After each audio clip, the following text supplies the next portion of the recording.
The Lost Tomb of Jesus is a documentary co-produced and first broadcast on the Discovery Channel and Vision TV in Canada on March 4, 2007, covering the discovery of the Talpiot Tomb. It was directed by Canadian documentary and filmmaker Simcha Jacobovici and produced by Felix, Golubev and Esther Bienstock, while James Cameron served as executive producer. The film was released in conjunction with a book about the same subject, The Jesus Family Tomb, issued in late February 2007 and co-authored by Jacobovici and Charles R.Pellegrino. The documentary and book's claims are the subject of controversy within the archaeological and theological fields, as well as among linguistic and biblical scholars. Content: the film describes the finding of the Talpiot tomb during a housing construction project, and posits that it was the family tomb of Jesus. The film states that 10 ossuaries were found in the cave, of which 6 are the subject of the film. Further, it claims that one of the 10 ossuaries went missing years ago, presumably stolen. The excavation report for the predecessor of the Israel Antiquities Authority was written by Amos Kloner, now a professor of archaeology at Israel's Bar-Ilan University. Kloner dissociated himself from the claims made in the documentary. He said it was incorrect to call it never-before-reported information, and that he had published all the details in the journal Antico in 1996. He had not said it was the tomb of Jesus's family. "I think it is very unserious work. Scholarly work," Kloner said, "is all nonsense." 6 of the 9 remaining ossuaries bear inscriptions. The Lost Tomb of Jesus posits that 3 of those carry the names of figures from the New Testament.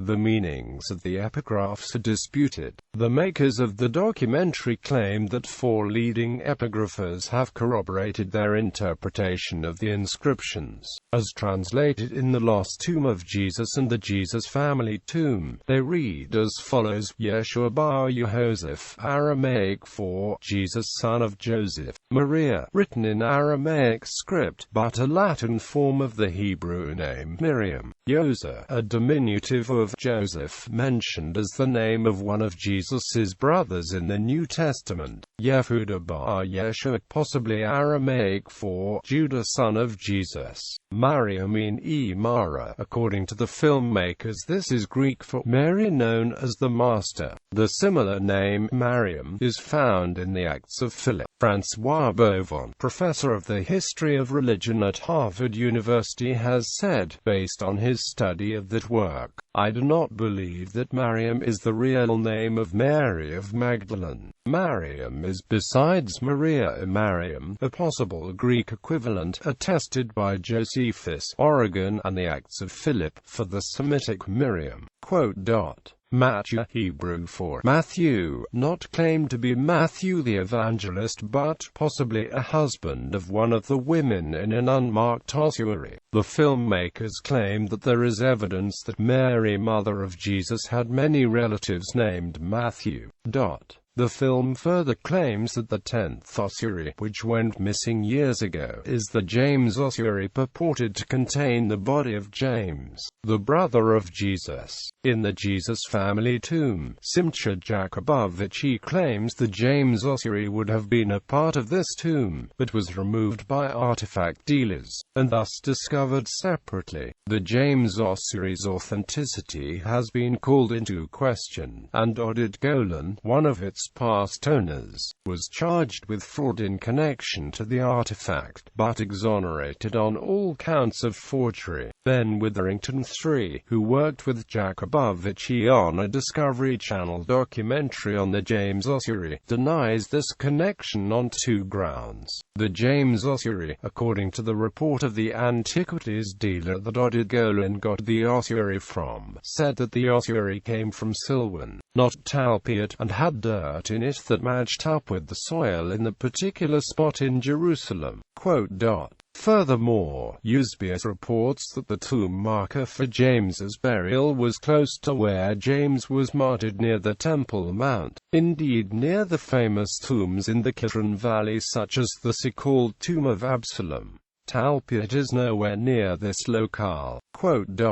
Another consideration was that the measurements of the James ossuary did not match the measurements listed for the 10th ossuary, which is no longer stored with the rest of the collection. The James ossuary was listed as being approximately 50 centimeters long by 30 centimeters wide on one end, and 25.5 centimeters on the other end. The 10th ossuary in the Talpiot collection is listed as 60 centimeters long by 26 centimeters by 30 centimeters. Furthermore, Amos Cloner has stated that the 10th ossuary had no inscription. Also, Josias, former curator of the Rockefeller Museum who received and catalogued the ossuaries, refuted this claim on his personal site. New information has now shown that the discrepancy in the measurements had to do with measuring the base of the ossuary, which is indeed 50 centimeters, rather than the length, the top length of the James ossuary, not the base, which is trapezoidal in shape. According to the latest remeasurement carried out by the Israel Antiquities Authority, is 57.5 centimeters. While compelling, this does not prove that the James ossuary is the missing 10th Talpiot ossuary.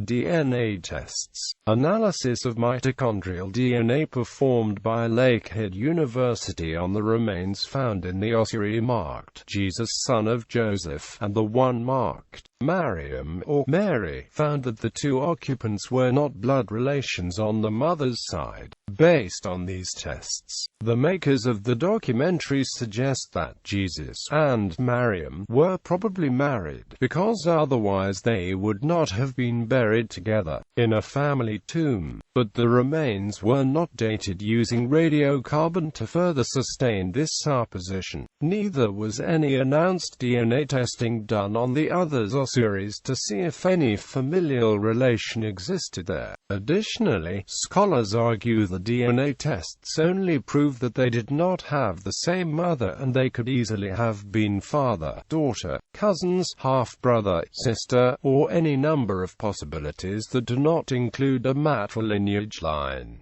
New views of Jesus endorsed by the film. Christian views. The film proposes new interpretations of the events regarding Jesus depicted in the New Testament, as seen by mainstream Christianity.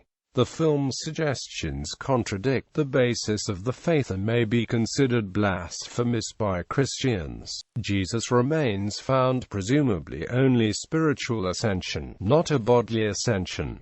Mary remains found. Jesus being married. Jesus having a child. Jesus having brothers and or sisters, presumably Mary not being virgin. New tomb of Jesus, presumably Jesus' body being moved.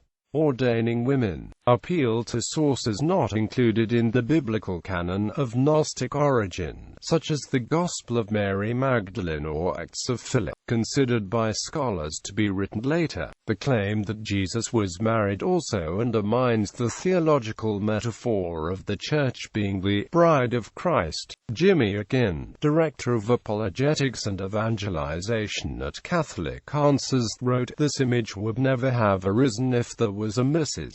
Jesus living right there in Jerusalem. We know about because they were honored figures as wives of the founder, and if Jesus had a wife then we would know about it, and the whole church as the bride of Christ metaphor would never have come into existence." As for a possible son of Jesus, he noted, "We tend to know about even the daughters of religious founders. Muhammad's daughter Fatima comes to mind.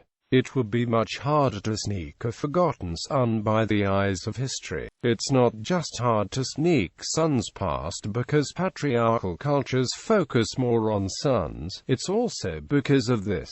In traditional societies the son is looked on as the father's natural successor." The filmmakers denied that the claims made in the film contradicted key teachings of Christianity, such as the resurrection and ascension. The film's religious consultant James Tabor stated that the fact that Jesus' tomb was discovered does not put in doubt biblical accounts of his resurrection, which he said could have been spiritual. With regard to the ascension, the documentary's website suggests that while the tomb's discovery does not render impossible the notion of a spiritual ascension, it does contradict the belief that Jesus physically ascended to heaven. Islamic views. Finding someone's remains in Jesus' tomb conforms to the Muslim belief that a substitute for him was crucified, while he was raised bodily to heaven. The Islamic view of his disappearance, as mentioned in the Quran, states that they said, "We killed al-Masih Isa the son of Maryam, the messenger of Allah, but they killed him not, nor crucified him, but so it was made to appear to them." The general Muslim interpretation of the verse is that God, to revenge from Judas' betrayal to Jesus, made his face similar to that of Jesus, while Jesus ascended into heaven and is to return near the end of time and kill the Antichrist. Accordingly, the discovered remains in his tomb would then actually belong to Judas, a Roman guard, or a volunteering disciple. Reception. Following the March 4, 2007 airing of The Lost Tomb of Jesus on the Discovery Channel, American journalist Ted Koppel aired a program entitled The Lost Tomb of Jesus, a critical look, whose guests included the director Simcha Jacobovici, James Tabor, chair of the Department of Religious Studies at the University of North Carolina at Charlotte, who served as a consultant and advisor on the documentary, Jonathan Reed, professor of religion at the University of Laverne and co-author of Excavating Jesus Beneath the Stones, Behind the Text, and William Dever, an archaeologist with over 50 years' experience in Middle Eastern archaeological digs. Alan Cooperman, writer of the Washington Post article, also states this. Similar assessments came yesterday from two Israeli scholars, Amos Kloner, who originally excavated the tomb, and Josias, former curator of archaeology at the Israeli Antiquities Authority. Kloner told the Jerusalem Post that the documentary is nonsense. Zias described it in an email to the Washington Post as a hyped-up film which is intellectually and scientifically dishonest. Israeli archaeologist Amos Kloner, who was among the first to examine the tomb when it was first discovered, said the names marked on the coffins were very common at the time. "I don't accept the news that it was used by Jesus or his family, and the documentary filmmakers are using it to sell the film," he told the BBC News website. During the documentary The Lost Tomb of Jesus, various professionals had claimed, concerning the ossuaries marked Yeshua and the one believed to be that of Mary Magdalene, because the DNA did not match, the forensic archaeologist concluded that they must be husband and wife. But testing showed that there was a match between the patina on the James and Yeshua ossuaries and referred to the James ossuary as the missing link from the tomb of Yeshua and that an ossuary that became missing from the tomb of Yeshua had actually been the infamous James ossuary believed to contain the remains of the brother of Yeshua.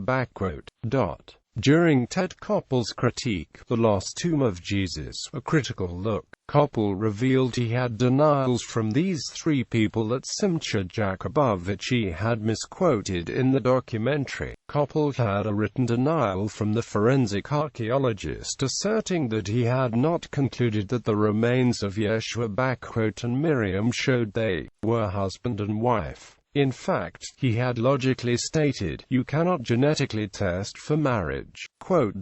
Koppel had a written denial from the Suffolk Crime Lab director asserting that he had not stated that James' ossuary patina matched that of the Yeshua ossuary. He denied ever saying they were a match, and said it'd have to do much more comparison testing of other tombs before he could draw any conclusions. Koppel had a verbal denial from Professor Amos Cloner, the archaeologist who had supervised the initial 1980 dig of the tomb of Yeshua, with whom he spoke on the 3rd of April 07, asserting that the ossuary that later turned up missing from the alleged tomb of Jesus's could not have been what is now known as the James ossuary. In fact, he indicated there was evidence that it was not the same by saying that the now missing ossuary he had seen and photographed and catalogued in 1980 had been totally unmarked, whereas the James ossuary is marked with the name of James and a rosette.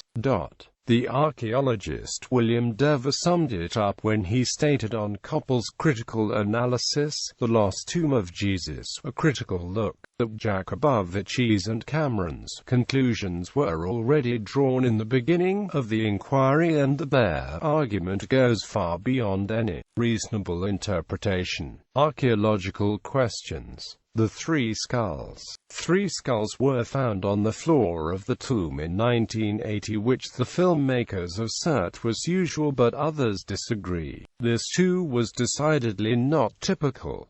In ancient Jerusalem, the dead were placed inside tombs. In tombs, the dead were placed inside ossuaries. If anything was left behind, it was a lamp or a bottle of perfume, not skulls.